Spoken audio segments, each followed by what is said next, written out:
Hello, my loves. Hello, hello, hello. For those who don't know me, my name is Destina, and I'm the owner of Spiritually Bougie Astrology. For those that do know me, I'm sorry. I'm late for an important date, that's for sure. I had actually told a lot of you that I would start this podcast last year, but right around the time that I was working on it, mom got sick. I have been very transparent with all of my clients, and I like to be that way in a multitude of levels. So for those that, have been with me for a long time, most of you are very, very aware of the health issues and everything that I've been taking care of for her. And it is what it is. So better late than never. And here we are. Here we are right before we go into a very, very big month. March is so big. There's so many things that are about to go down in March. And I will actually do a two-part video here. One where I actually go over the transits for the month ahead, starting from March 1st. And then I'm going to do this one more in regards to just kind of introducing myself to people, because I know you guys, because of the way I've met all of you. That the minute you see or hear that I've put this podcast out, you're going to send this link to other people. And I sincerely appreciate that from you guys. I know there's a lot of astrologers out there that they have to do a lot of marketing and do a lot of FaceTime. And the thing is I have been doing certain things for so long, and I have been in networking with people for so long, that really it just took talking to a handful of people and everything just kind of went from there. So I'm very grateful for that. Anyways. Okay. So again, my name is Destina. I am a Scorpio rising, Gemini sun, Pisces moon individual in my first house. So in the sign of Scorpio, I have Pluto conjunct the ascendant. I have the South Node, and I have Saturn in my first house. All three are retrograde. The nodes are always retrograde. Anyways, go 8 placements from there. I am an 8th house sun. Again, the 8th house, when I do read from a whole sign house, a whole house system. Oh, Lord. My sun is in the 8th house, so I am a Gemini sun, a Gemini Mercury, and a Gemini Chiron. So I have a lot of Scorpio tendencies. However, I'm going to make jokes about it because my sun and my Mercury are in Gemini. Let's just say it that way. Okay.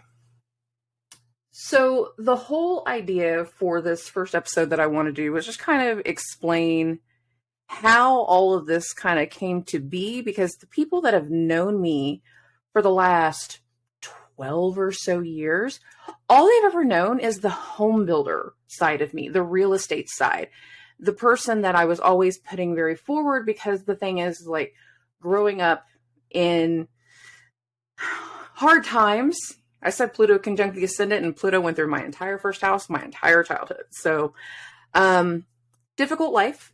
I've been homeless twice in my life. I have had a number of things go wrong, and this isn't about things going wrong. It's more about things going right. And once I got to a certain age, specifically whenever I got to my 20s, right as I'm getting out of college and everything else, I made the decision that my spirituality and my belief system that I had practiced and studied for many, many years didn't need to be public anymore. I went through a lot of scrutiny whenever I was a kid. I went through a lot of scrutiny in high school, and just getting weird looks at jobs and everything else, that if somebody knew actively that I just wasn't a Christian, that I didn't follow the book-based religion, I wasn't a thumper with the book, then I didn't go over well. Well, the thing is if everything else that we talk about, we get along with, but you have a problem with religion, and that's what you judge me on, then we don't need to talk about religion. So I made a general rule in my early 20s that moving forward, we don't talk about politics or religion at work. And I kept everything very professional. However, over many years, I hadn't quite realized that also kind of put me into the habit of shoving myself more and more into a box. And that didn't really become apparent to me until December of 2020. When, as my Jeeper girlfriends like to tell me, they say that I came out of the witchy closet. I didn't quite put it that way. However, that's the way it was put to me by multiple people, so I kind of stuck with it. And what had occurred is I'm newly separated, haven't fully finalized my divorce yet. Everybody had things going on in 2020. The transits was nobody's friend, that's for sure. We all had something going on. And mine was dealing with basically the first parts of my dark night of the soul, dealing with the loss of my grandmother, she was my person in all ways, shapes, or forms. She was everything for me. She was my best friend. She was my superhero. She was my mom. She was my dad. She was everything. And losing her broke me apart in a lot of ways. And what started to happen in 2020 was that I started to put myself back together in a lot of different ways. And as I was putting myself back together, that also resulted in me filing for divorce. That also resulted in me starting to allow that other side that I had boxed and boxed and boxed. I was like a nesting doll. Whenever it came to spirituality and whenever it came to religion and whenever it came to just my belief system in general and parts of who I was, suddenly came out also. Now, some people figured me out. Some people didn't. If you've known me since high school, many people from high school knew that I was intuitive back then because, hell, I ran around with all the bad kids and we used that to our advantage. Trust and believe, there's not a story of them getting caught whenever I was in the mix. If they got caught, I wasn't there. They used that stuff to their advantage. One of my friends used to say that I was the Jiminy Cricket of our group because I kept everybody safe in that regard. The person that started to come back out was the person that was willing to talk and just listen and reoriented myself very quickly to these things. And I'm at a birthday party, very loud birthday party. We're at a bar. It's a bunch of Jeepers. It's a bunch of rednecks, and we're doing our thing. And I got a girlfriend across the table, and she's upset and complaining. She's just like, I don't know what to do about her divorce and her her relationships and her business. And she's like, I just need to know what's going on. I know what to do next. I was like, okay. And now in a very loud bar with a table full of women, what resounded from me felt like the most natural response in the world. However, I learned very quickly that it was not the response that anybody expected. And she's upset again. And I'm just like, well, come over later this week. We'll pull your cards. We'll pull your chart and I'll take a look at everything and we'll figure it out. And again, at a very loud bar full of drunk rednecks and music, the table of women around me, you could hear their necks snap. What did you say? What did you say? And a whole barrage of questions and a whole barrage of situation basically rounded out to, we were going to get back together in a month and we'll do readings for everybody. And we did that in a whole dinner, but I thought it was the most natural response in the world. And I looked at my best friend who was to my right and I'm like, I thought they knew. She goes, I thought they knew too. I knew from the day I met you. I know. I was like, I thought more people knew. I guess not. I got some explaining to do. Well, crap. When I energetically made that comment and made that opening happen, what followed, that felt like a gateway in a lot of ways. It felt like I had opened something up that had not been truly announced in a long time. Because what followed was the people that started to then just come and flock and ask questions and just show up. Now, people that I had only known professionally through real estate, through home building, through land development, through insurance, through mortgages, through that area of life, would suddenly say, I know this is weird, and you don't have to tell me if you don't want to, but I feel like you do these things. Do you do them? Well, yeah. Not a liar. Just tell everybody the truth. If you ask me point blank, I'm going to tell you the truth. Well, yeah, I do. Can you do them for me? Oh, yeah. Yeah, I can do that. For many years, the handful of people that knew this side of me, that knew my heritage, that again, my religion. I'm a Native American, by the way. I know I don't look it. I'm also part Irish, the Irish one. They did on the skin tone. But as that one moment happened, it just kind of fell into like a chain effect. And again, coworkers and clients and people that I'd networked with and colleagues would suddenly ask. And it would not just be one and done. I'm not saying it that small. I was like, the first month, when I blurted my mouth open, was about 2 or 3 more, just magically. The next month, another 3 or 4. And the next month, we got closer to 5. And the next month, it's 5 or 6, 5 to 10, getting closer to 10. And then it was getting 10 and more every month. So finally, in September of 2020, I decided to just create a Facebook page. Just easy as that. I created a Facebook page. I would just sit there and was spiritually bougie. I didn't put the astrology on there quite yet. And just started posting memes, sharing them every once in a while, put it on my profile as like owner of Spiritually Bougie Astrology. And literally within a few days, a realtor friend from another market who I had networked with in the past, one from the Carolinas, and he knows who he is, messaged me. And I still love this conversation because of the way it went, because I know he had a different intention. And it cracks me up because his message was, so I had this dream about this blue rat. I'm like, I can't help you there, buddy. I can't help you there. I don't dream like a normal person. I'm not a big like dreamed or cipher person. I dream things before they happen. I'm intuitive. I dream things before they happen. And we went from, so this blue rat dream, to, hold the phone. No, wait a minute. I've done that too. And we talked. And after about 30 minutes, this person who had only known me through real estate, who started the conversation because he saw that I had added owner astrologer to my profile, decided to troll me. And then I flipped it, not even realizing I was flipping it on him.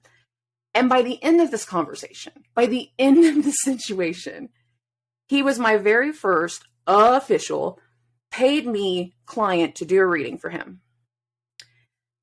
Did his reading, sent him some information as to like what was going on in his life right then, some future dates that was about to happen, some things and some situations, letting him know like this part of time is going to come back. Something that you're expecting right now is going to get delayed, just all this stuff. And well, he was blown away. And how he proved how blown away he was not just by saying, oh, that's so great. Thank you so much. No, it was going into our networking groups of thousands of realtors and just blasting me to everybody. And he became my one-man band cheerleader all the way through. And he's just like, oh my God, if you don't know what's going on in your life, you have to talk to Dusty. Talk to her. You have to get a reading. You have to get a reading. I just had this reading. She just blew my mind. She's a witch. By the way, a lot of my clients will call me that. I've studied Wicca. I want to be very clear about that. But I don't think I'm just a witch. Like I don't ever deny it. I always say actually that I've been called worse because I have. But I don't just stick to one label. There's so many people that the way that their mind works is like, oh, well, that's that label and that's that person. The thing is, I'm not a one label person. And that's what more and more people have really learned about me. I'm a home builder. I've been in real estate for years. I've done land development. I'm 100% a self-taught person. I taught myself how to literally plumb a house. I taught myself how to hang sheetrock. I taught myself how to do these things. Restored my entire house the way that I have it now. I'm actually in the process of converting my garage to a full like medicine and food grow that I'm working on right now. That's one other part of the project at the moment. But I just did. And the way that I taught myself astrology was very much the same thing. And it all kind of fled back to whenever I was a kid. When I was a kid, I could feel things and see things before they happen. I would dream something before they happen. My very first true, like, full-on experience that I like to bring up to people was that, like, My great grandmother passed away and she came to me that night. And I woke up crying. I knew she was gone. But my mom didn't know for another 2 weeks.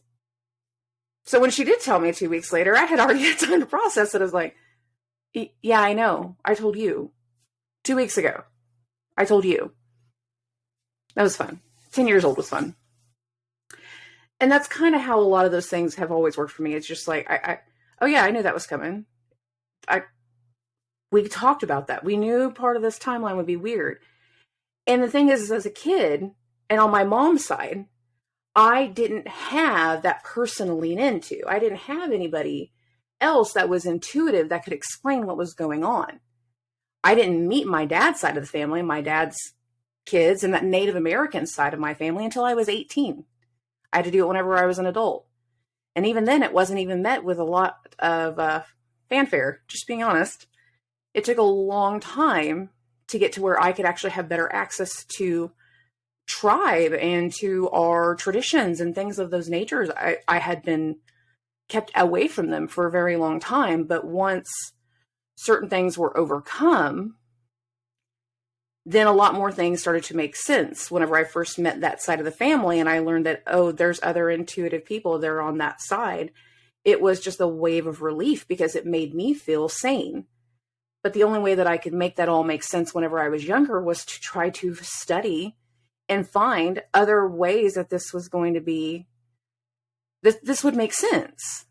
So I studied Wicca. I studied the Bible. I studied mythology. I studied history. I could see cycles. I could feel energetic cycles, but I couldn't explain them. And when I found my first few very small little snippets of astrology, it started to make sense. But in a different way. I could look at certain dates or certain transits or read certain horoscopes. Not every horoscope is great, and there's multiple reasons why. And that would make sense. The astrology would make sense. I'm the oldest of 16 kids altogether. 16, 1-6, didn't stutter. That's a lot of birth charts. That's a lot of hands-on experience because everybody got different placements. And everybody got a huge age range. So, very, very interesting. I self-taught myself those things. And over time, things started to make sense. And things started to work well. And then whenever I decided to become more public, and the thing is, I was being public about it in the most quiet way, the way that my friend discovered it, and the way that my friend allowed and trusted me, and still trusts me. Well, like, he's still my client. We still talk. It went from there. And he did. He went into those networking groups, and he sat there, and he's like, I know, we all know one thing, and that's, she's been the home builder. She's been our Okie home builder forever. You got to get a reading. You got to get a reading. And from my one friend and my one client, my one friend, I went to booking, weeks of booking. Oh, okay.